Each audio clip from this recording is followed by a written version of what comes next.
easy. Do you want my most unethical life pro tip for work travel? Definitely. Date your coworker so that all of your dates can be paid for by your company. Okay.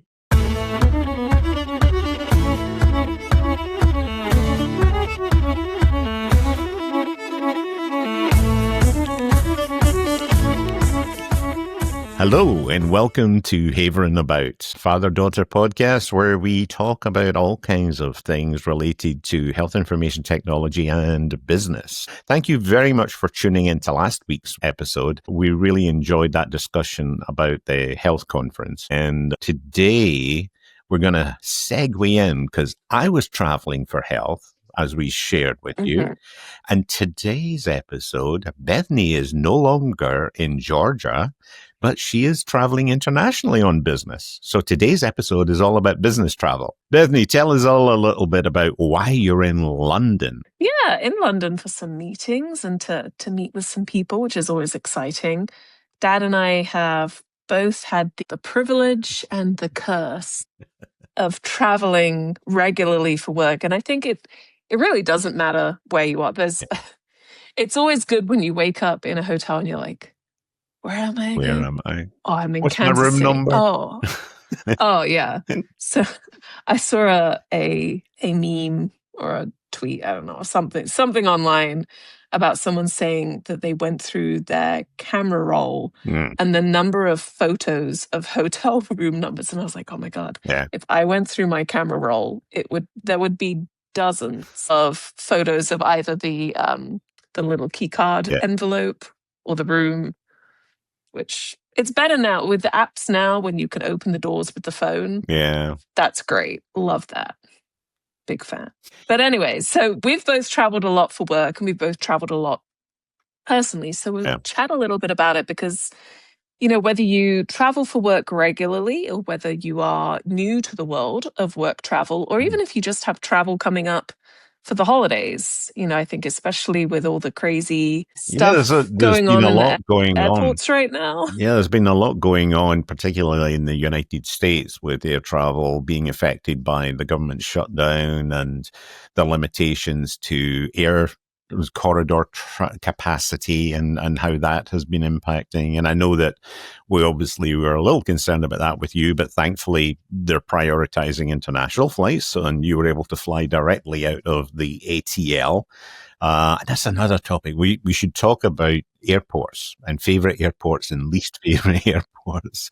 And I'll say right now, Atlanta is the best airport in the world. The SkyTrain is perfect. You can easily get from terminal to terminal. Yeah, it makes sense.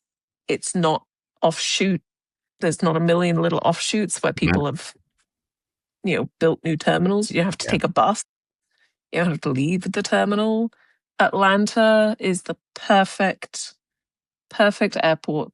I will hear no slander against ATL. None. The only thing is I have a number of friends, because I don't know why, but there's a very high density of technology-oriented businesses on the north side of Atlanta, and the airport is on the south side of Atlanta.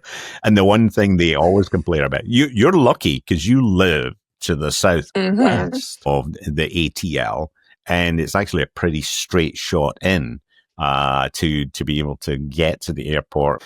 But I know for people who live, you know, up in Marietta and places like that, north of Atlanta, they curse having to get to the airport because it's on the outside and they have to drive through the metropolis to actually get to it. Well, that's on them. I'm so sorry that they have great school districts and food and shopping, but it takes them forever to get to the airport. I know. What a curse. What a curse. When I used to live I lived in Brookhaven and I lived in Midtown. Yeah. Some days it would be a 20-minute Uber to the airport, and some days it would be 2 hours. It was, you couldn't really tell, even if it was the middle of the night. But yeah, now that I live on the south side of the city, it is like 50 minutes straight shot. I know exactly where to park. It's so easy. Yeah. And I've got a similar blessing here in southeast Minnesota in that I live in a small city that is right on the edge of an interstate that takes you directly up to Minneapolis. So my drive time, I mean, and it is pretty solid unless there's construction and you have to sort of like, weave your way around it, or if there's a road traffic accident or something that is bad enough that it is impacting that artery. But being able to get from where I am, it's about 55 miles and it takes 55 minutes to actually park in the parking garage at MSP, which is my hub. And it's weird because for the first time in a long time, we both live in Delta hubs. So that's terribly convenient. I know. Except flying between Delta hubs is expensive. Yeah, they do like to gouge. That is true. Which is part of the reason why we're driving for some godforsaken reason. We're driving for Thanksgiving. Well, but that's okay. Let me talk about driving for a second, because in the early part of my career in the UK, that's how I traveled for business. Did you have a company car? Yeah. That was the thing, is that the companies either provided you a car or provided you an allowance to get a leased car, which you then drove for business. And so I put on an extraordinary amount of miles. In fact, given that it's coming up to the holiday season, I had a manager, sort of gentleman called Terry Smith, who I love dearly. He was very, very influential in a lot of me learning about sales, and ended up as a relatively senior executive at Microsoft. He's now retired back to Edinburgh, of all places, and enjoying his life there. But Terry had this little tradition, is every year at our kind of like staff gathering, which was normally quite boozy, he would allocate a theme song to each person. And at the time, we were living in Wolverhampton, which is where your elementary school was in the early days. And I used to commute and drive to Newbury, which is about 110 miles, something like that. And so that was my commute. So I put on a lot of miles backwards and forwards on the A41, and then ultimately the M5 once that was completed, backwards and forwards up to from the Midlands of England down to kind of like the central south of England. And he allocated to me a Chris Rea track, which was driving home for Christmas. And he thought that was quite amusing because he said, you're always saying about being so happy to be back with your family. I said, yeah. I said, I like Chris Rea too, but I think maybe the more appropriate track is The Road to Hell. Normally, the only way I could travel that distance between those two was first thing in the morning, like 5 a.m., because you had to get across Birmingham, a bit like we were saying again across Atlanta. You had to get across Birmingham before the traffic built up. And then similarly, on the way back, you had to hit Birmingham. There's an intersection in Birmingham called Spaghetti Junction, which is where all of the motorways, interstates, actually connect. And it's always congested until 7, 8 o'clock at night. And I would drive either extremely early or extremely late just to avoid the congestion around Birmingham. So very similar story to those people with Atlanta and getting to the ATL, except in my case, I was driving 110 miles.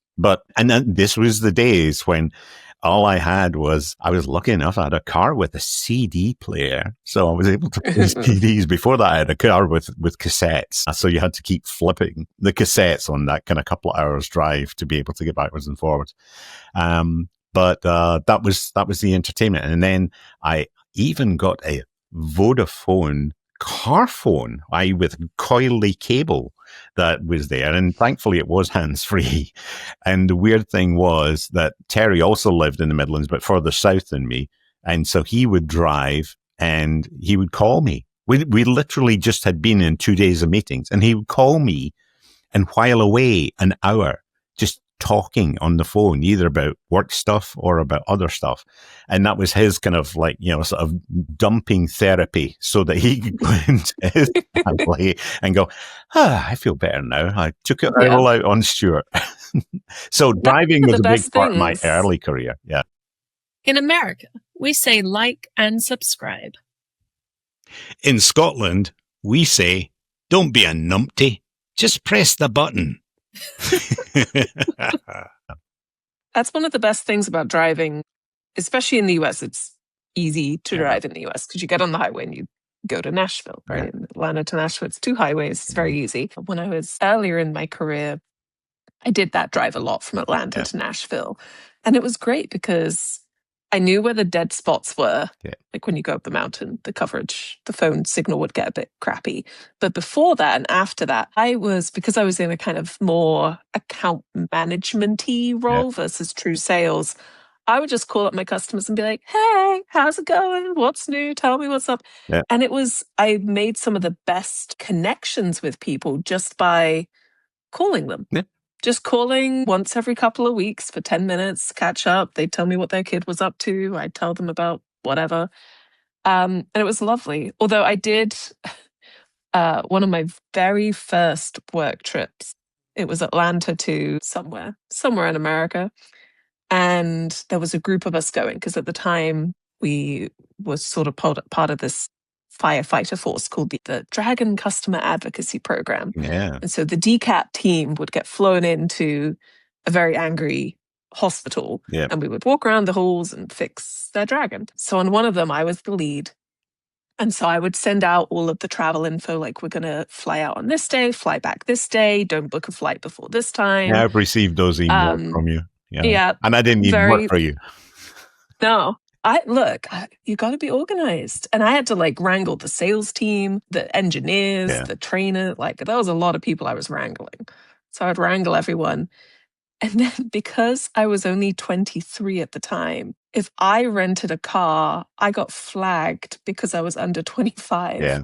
And I did my first time because I was like, well, it's business travel. It's fine. And then I got an email from Nuance, like finance team or whatever, being like, you got charged an extra X, like $100, $200 or something. Please do not rent a car anymore. You're too young.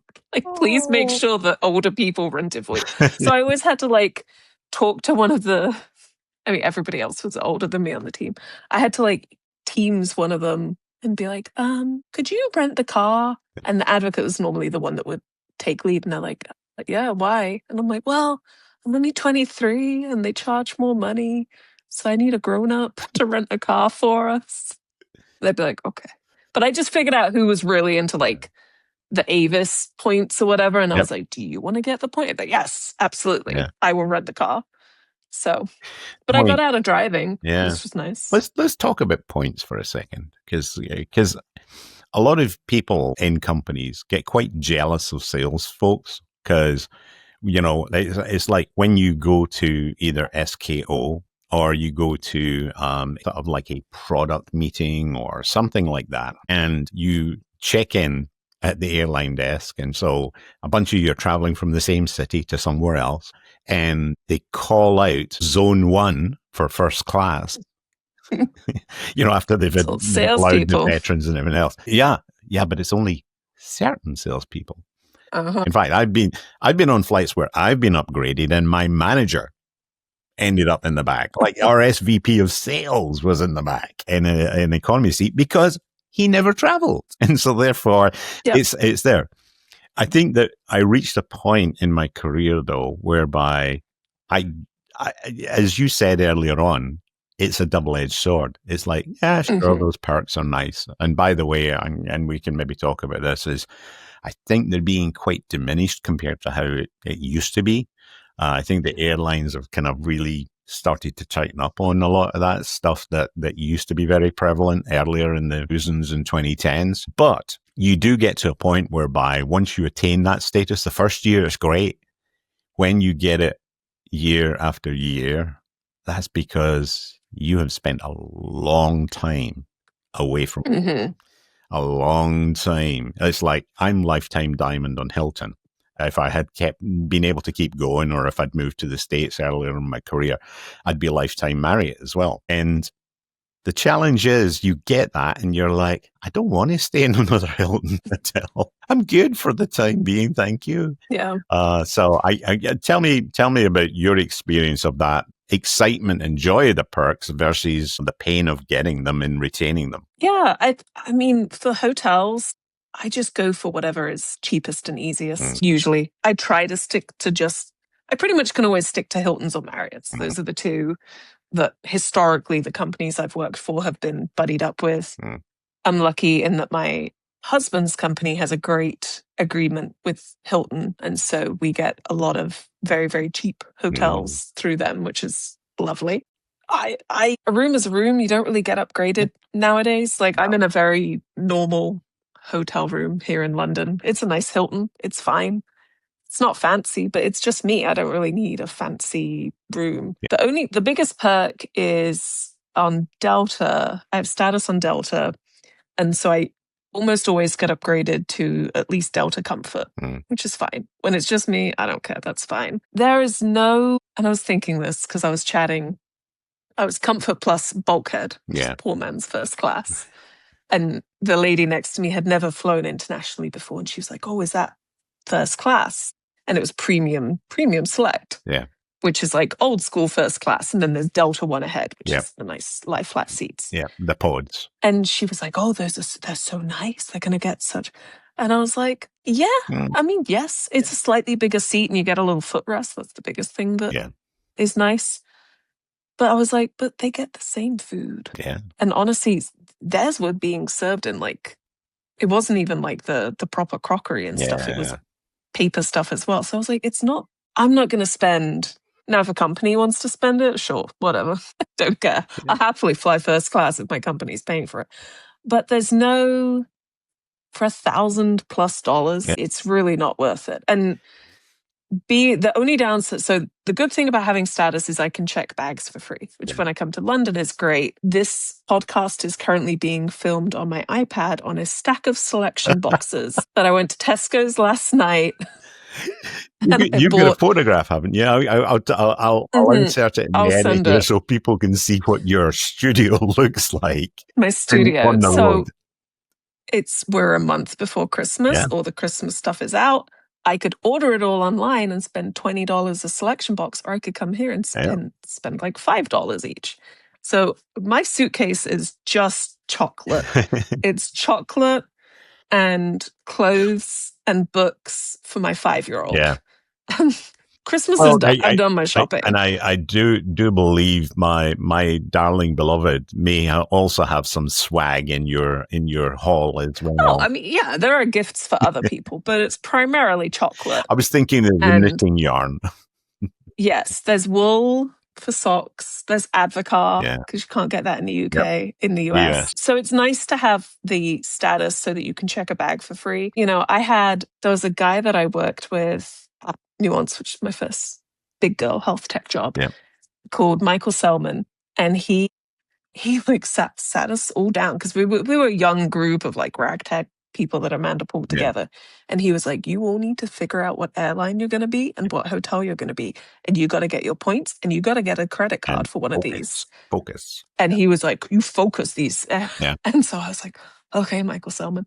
And so I signed up and, you know, luckily you can get free bags and stuff with the credit cards. But I think that goes back to if you are new into healthcare technology sales and it changes every couple of years, right? What was true in the early 2010s is not true today necessarily. It updates. But find your people who are little road warriors and ask them, like, what are you doing right now? Do you sign up for this? Should I do that? What hack can you do for your company? Because if you are working for a company where you can book everything yourself and you just need receipts, that's fine. If you're booking where you're booking through like a Concur or CWT or one of those travel sites, there's a lot of quirks on those. And you've got to figure out who knows those quirks best so that you're not wasting a lot of time. And it's easier now, right? Like that's the thing is, so, you know, if you think of it, my airports, I was in Philadelphia for 6 years. That's an American, US Airways prior, but American once they merged, a hub. And that meant that a high proportion of my flights were that. And then towards the latter end of being in Philadelphia, the company introduced no, we're going to kind of force you to take the lowest flight. So suddenly I ended up getting bounced around between different airlines. And of course, the problem with that is you've built up status with one, and then suddenly you're being forced onto other airlines. Then I moved to Nashville. And so suddenly I was a hodgepodge of things, but Southwest was introduced to my life because Nashville used to be a Southwest hub and still has a lot of Southwest flights originating from there or passing through there. So Southwest suddenly became in the mix. And I sort of like switched my allegiance for quite a long time to Southwest for any US domestic. The challenge then became that I started traveling internationally to the UK. So I kind of defaulted back onto American for a little while, US Airways American. And then I kind of sort of like switched to British Airways for my transatlantic flights because there was significantly more volume of them to be able to get in and out of London, and got status there, which helped because at the time British Airways was pretty good. I know that it has declined since in terms of the quality of service, but then so have a lot of US carriers too. Yeah. And then I now in Minneapolis, so I'm back to being, a Delta guy again. Whenever I travel, and it's significantly less travel now than it used to be, given that I work for a health system organization. But I think that advice, as you say, if you know you're going to be living in an airport and it is very much a core hub for one airline, that helps enormously with status as far as that is concerned. But I think it is a challenge. The issue is, it's always nice to be able to get a bigger seat, a wider seat, for them to bring you a hot breakfast as opposed to here's your yogurt and cold croissant thrown in your lap. But at the same time, it's like I wouldn't pay for it, necessarily, particularly for flights underneath 3 or 4 hours.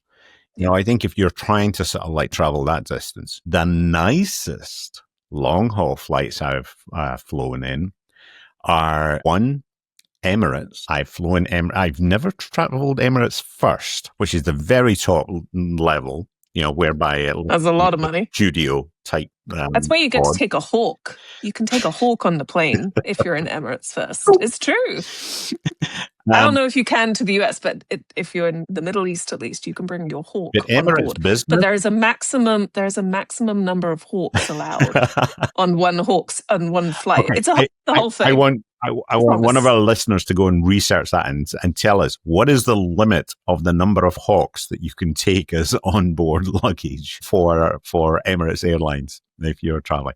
Bethany says, if you don't subscribe, I'm not allowed to make any more dad jokes. Which honestly might be a selling point. But still, subscribe anyway, please. But Emirates Business is like other airlines first class. It is ridiculous, the difference, when you actually experience it. And in like Dubai, which is the hub for a lot of Emirates flights, you've actually got different levels in the airport, at the boarding gate. They have the general level, and then they have the business level, which is a different air bridge. And then they have the first class air bridge, which is a completely different. And it's like the segmentation is like really weird when you consider that in most US airlines, and we can talk about, what do they call them? The gate cockroaches, or what do they call the name for people who like just hang around hover, and hover, which is the worst thing ever, because it's like, we all know there are zones, so there's no point in just hovering unless you're in zone 1 or 2. Why are you hovering around the gate? Our Delta lady the other night was on top of it. Right. She was like, none of you need to be here right now. Go sit down. Don't block my hallway. There's people going. Go and sit down on a seat. Yeah. We're not bored. I was like, so I think that is become one of those lack of courtesy things that I genuinely have seen develop over the last 20 years that I've been traveling in the US. It's very much sort of people feeling that they've got a right to be right there so that they can get that extra 3 people in front. It's because of the hand luggage. It's because they charge so much for bags now. Like, it's crazy. We were looking at a flight internationally to go visit family in December and January, and to book, so, book your flight or whatever, and then the luggage, it's like $40 per piece of luggage. And it's like, okay, well, there's 3 of us going for like 2 weeks, and it's Christmas, so we have gifts. It's going to cost us like $200 because it's $40 there and back. So I'm like, that's $80. There's 3 of us. We have so anyway. So I think that's, the airlines have bought it on themselves. Is my and it's my platform. Honestly, they don't care because they still manage to load quickly enough. And even though Pete Buttigieg tried to introduce some rules to hold them more accountable for some of the travel experience, I just don't think it makes a lot of difference. It's it's one of the things. It's odd. My wife Sarah, mum, looks at these travel videos on YouTube of travel in the 60s or the 50s on airlines, and everybody's all in full dress and the ladies are all made up and everything else. Now, tell me, Bethany, tell me how you prepare for your experience on board, given that it's a 7 hour flight. Well, first off, I'll say the lady I was sat next to on the flight here, who had never flown internationally, said that I looked very polished. I was like, well, thank you. I appreciate that. I am a fan of the Spanx Air Essentials matching set. Nice. So not Spanx like the sucky-in underwear, but it's the soft, but like loungewear type soft stuff. athleisure. Athleisure? Is that what they call it? No, Athleisure. Athleisure. Well, I'll go with it. But no, just comfy, but it looks pulled together. I blow dried my hair out so it would look nice the next day, put it up in a big bun. Big fan of, you should always moisturize on a plane because planes are gross and dehydrating. Yep. You should buy a giant bottle of water. I woke up at 3 a.m. on the flight and was so parched. I went to the back and they had just a tray of all the cups out. And I drank 5 cups of water. And the guy poked his head. I was like, you okay? I was like, I'm so thirsty. He's like, do you just want the bottle? I was like, oh yeah. So he gave me a big bottle to take back because I'd already finished mine. Also, always be nice to your air cabin crew. Because they have to deal with so much rubbish. And actually, they will remember you. They actually pay attention to you. Yes, absolutely. So what else is your onboard routine? What keeps you occupied or helps send you to sleep or whatever? What else do you do? I am a fan of, well, do you want to see here, I'll show you my favorite things when I travel. Cool. Props. There's props. Number 1, this little dongle. This, I don't know if you've even seen this, Dad. This is a Bluetooth headphone connector thing. So you plug it into your screen and then you take your headphones and you cannot pay attention to anybody. You can put the quiet mode on and you don't have any cables. Also great if you have children so that if they fall asleep, they're not tethered. Kind of all over the place. Yeah. Yes, they're not tethered. The other thing I love is this one. This is my portable Apple Watch charger. Yes, you put me onto that. I've got one of those too. Yeah. So good. Yep. Anchor. Wonderful. It means you don't have the big cable. It just plugs right in. Yep. Huge fan. Also a fan that lives in my charger case. Tiny scissors. These are okay. I've never been flagged with them. Okay. I think they're okay because they're tiny. But there have been so many times where I've gotten to a hotel and I've been like, oh, I got to cut this or that or whatever. So huge fan. Because Mum has this problem as well because she likes crafting. She does either cross stitch or knitting. And in both of those, you have to cut yarn.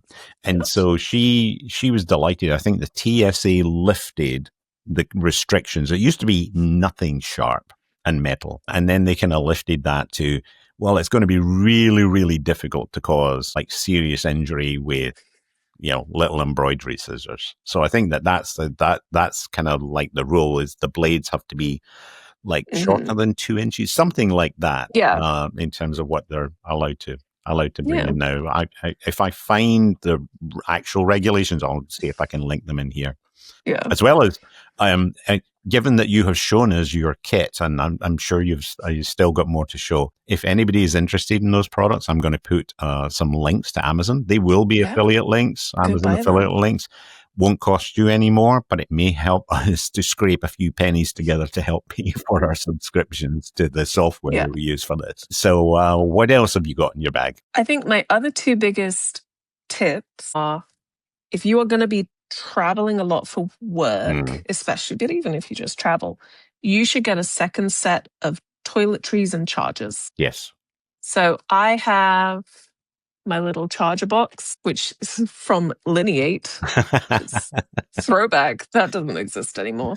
Yeah. And I have all my chargers in there, and they never leave. Just formerly known as Rhapsody, or now known as Rhapsody, if anybody is actually following along. Yes. Rhapsody, then Lineate, then Rhapsody, then... Anyway, these chargers stay there. My family, children, stepkids, husband, does not know where this bag lives, because they are... I swear they have chargers. My stepkids mostly. They have chargers. They have cables. They have plenty. Yeah. But they will, if I leave like one of my portable chargers out to charge, it'll disappears. And then it'll turn up again 3 weeks later, dead.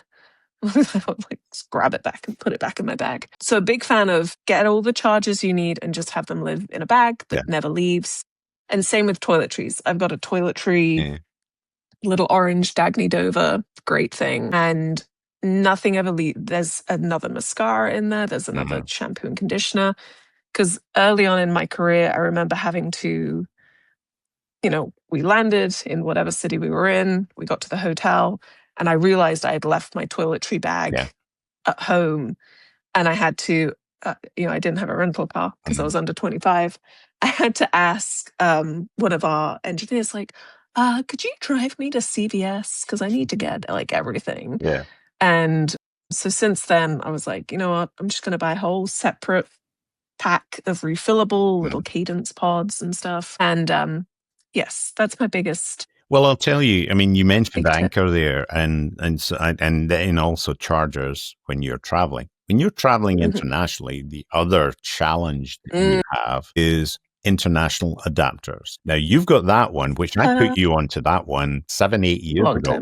I used those when I was traveling to the UK. In fact, that's more than 10 years ago. Yeah.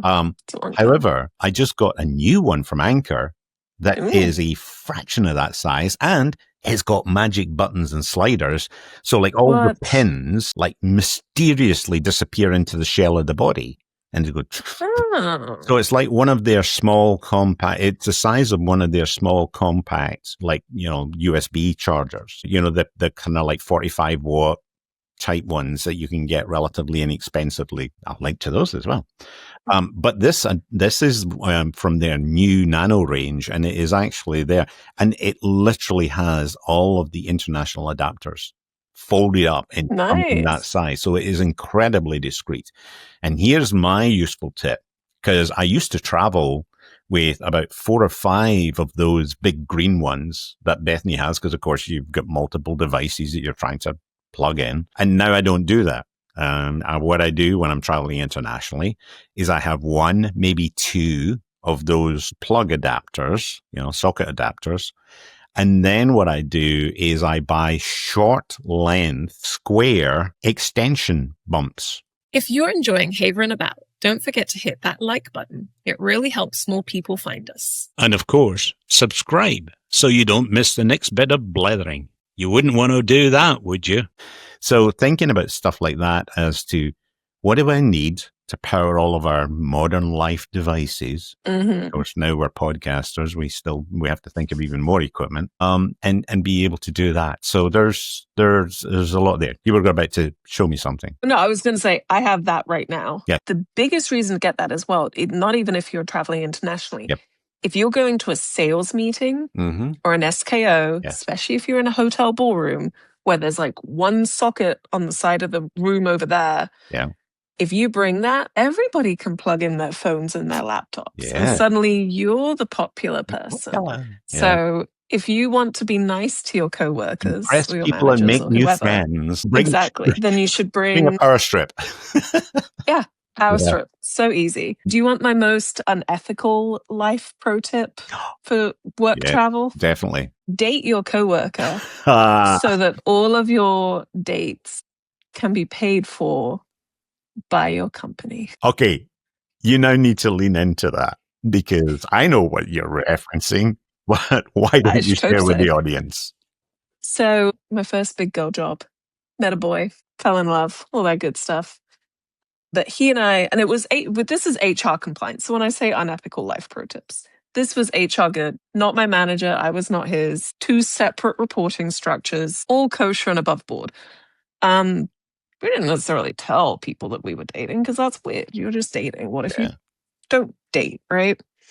And so I was the advocate for all of the Cerner clients, and he was the engineer for most of the Cerner clients. So the two of us would travel together a lot, and we would be joined by other people sometimes. Mhm.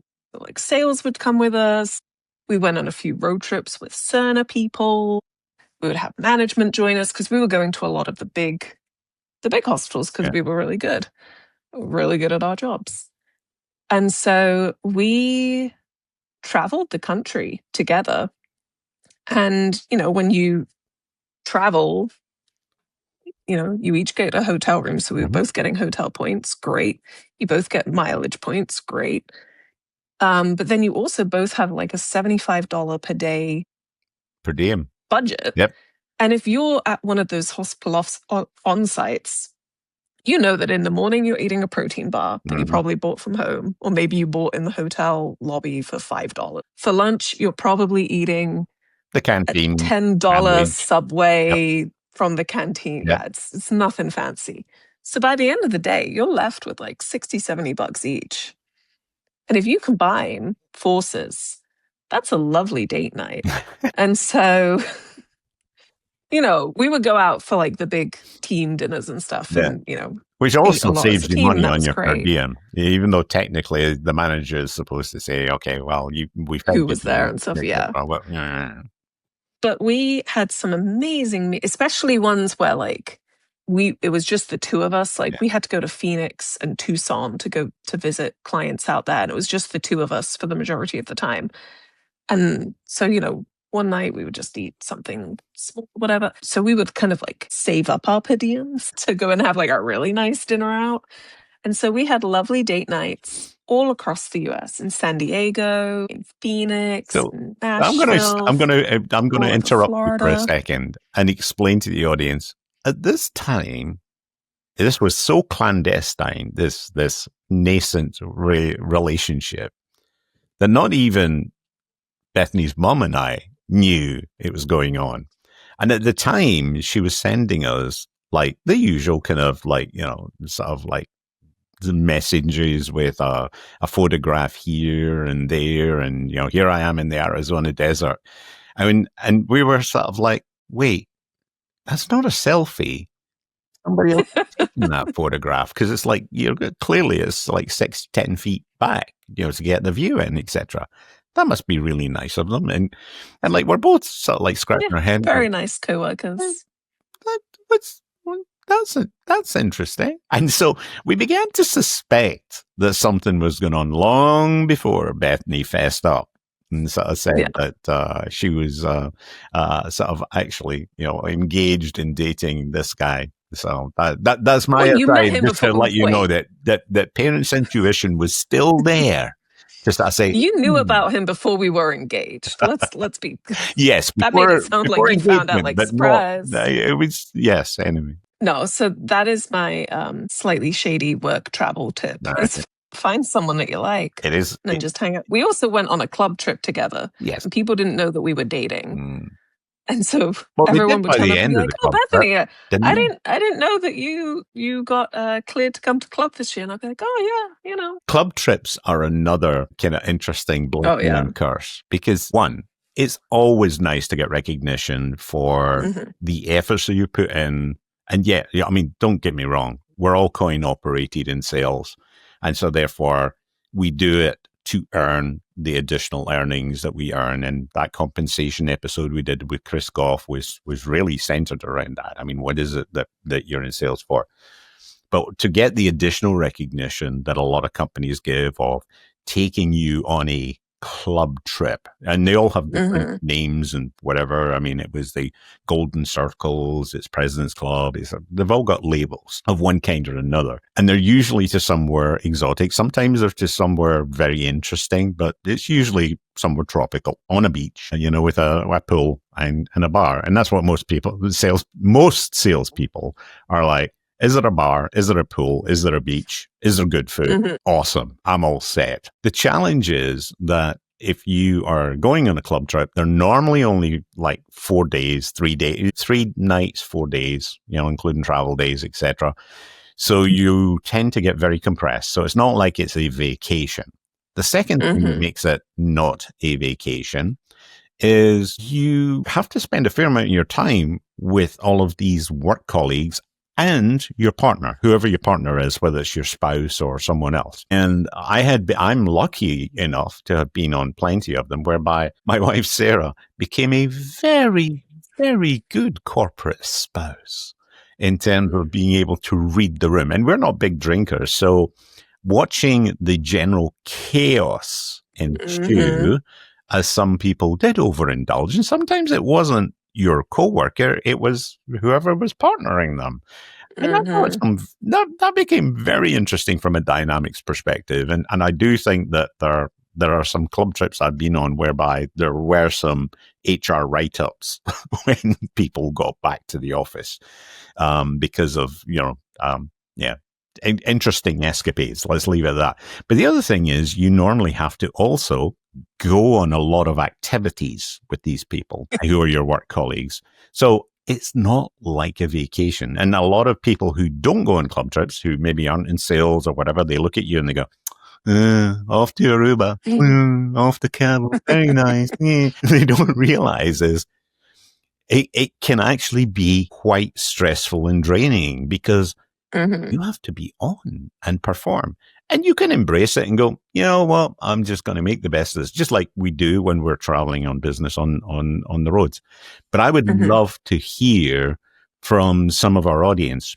Tell us about your sales club trips that were either absolutely amazing and different and out of the ordinary, or were absolute chaos, whereby it was just like, OMG, I'll be talking about that for the next 2 decades. I think that we would love to hear those stories if you would care to share them on here. But Bethany, you've been on a few club trips. What are your highs and lows out of that? I think going in just with the right expectation. And, when my husband came with me on my last club trip that I earned, because he works in the same industry, he can kind of go into it and know, okay, I know what conversations to have. I know where to lead things. So it's nice from that perspective to have someone that is a little bit in the know. But I think the same rule applies to SKO, which applies to conferences, which applies to club trips, which applies to work travel. Yeah. Nothing good happens after midnight. Yeah. And there is no need for that extra shot. Yeah. There's no need. You don't need it. And you can still have a great time. You can still drink. But, I've seen even on work flights, and there's been some instances in the industry of people who have had a little bit to drink in the lounges and in the bars or on the planes, and they've made a fool of themselves, with varying repercussions. And so, I still think, work travel can be fun. And obviously, I dated on my work trips and I had good dinners and stuff. But you have to be a little bit respectful, I think, of you are traveling, you are representing your company, you're representing your industry. The thing that still confuses me is when you are flying out of a major city, especially a healthcare city like Nashville or Atlanta or Boston, and you are flying on one of the Sunday night or Monday morning flights to HIMSS or any of the big conferences, you still have salespeople who are in their vest with the backpack and you know exactly who they work for, and they are on the phone yelling at people or talking smack about people or talking about how this deal is going to push or we're going to get this deal. I'm like, You realize or they sit on the plane with their laptop open, and I can see that your company's stickers on the laptop. So I know exactly who you work for. Yep. And now I'm just looking at all of your QBR data and all of your pipeline, and because I'm nosy, I'm going to look. It's wild to me. So I think that you need to remember, if you are out there, and whether you're just traveling and you're trying to go home for Thanksgiving and you're trying to get some work done in the airport, you do have to kind of be a little bit self-aware. Yeah. Which salespeople aren't always the best at being self-aware. You need to be a little bit self-aware and think, what I'm saying or doing or portraying right now, is that what my company would want to be reflected? Yep. Yep. You have to take some responsibility for the brand. Speaking of the brand, speaking of SKO, I've been busy on our behalf. I've created Busy bee. Yeah, I've created a little bit of merchandise and a store for our fans to be able to secure some primo swag and help support our channel. So we have upcoming in time for the holiday season, probably for Christmas, looking to probably launch it in time for the Black Friday sales. We're going to have some clothing merch with the Haverin About podcast brand. We are also going to promote Rule, i.e. nothing good happens after midnight. Remember, so now you can have it emblazoned on a t-shirt or a sweatshirt or a mug, and we're going to sort of make those available. But generally, just make some stuff available for you to be able to show your support to us. That's maybe a little more tangible than just a begging bowl of, hey, give us money. So, that way, if there is a love person in your life that you would like to send off to SKO with that warning emblazoned across their chest, then that could be a really good stocking stuffer for us to come up. So I'll make sure that we put the links for that in the video here so that people can get access to the merchandise as soon as it's available. Perfect. Yeah. Well, Dad, it was lovely chatting with you from the fine Hilton. The Wi-Fi stood up, the iPad stood up, Wonderful. The selection box tower stayed standing. And that's wonderful. And I hope you have safe travels home. I think you're coming home tomorrow, and that you'll be able to get back. And then it'll only be probably a week, and then you're on the road again with the family to make your trip up here to the Midwest. And we're really looking forward to seeing you. And we will be recording an episode in the same room. That'll be exciting. In person. Hopefully a short one to celebrate the holidays and to say what we're thankful for, because we'll be together for that particular holiday. But we'll look to try and get that out. I wish we were organized enough to do a live stream. I don't think we're quite there yet. We'll save that for 2026 to be able to do that kind of event. But for now, Bethany in London, Stuart in Owatonna, Minnesota, we want to thank you very much for listening and watching. And until the next time, keep havering. Bye.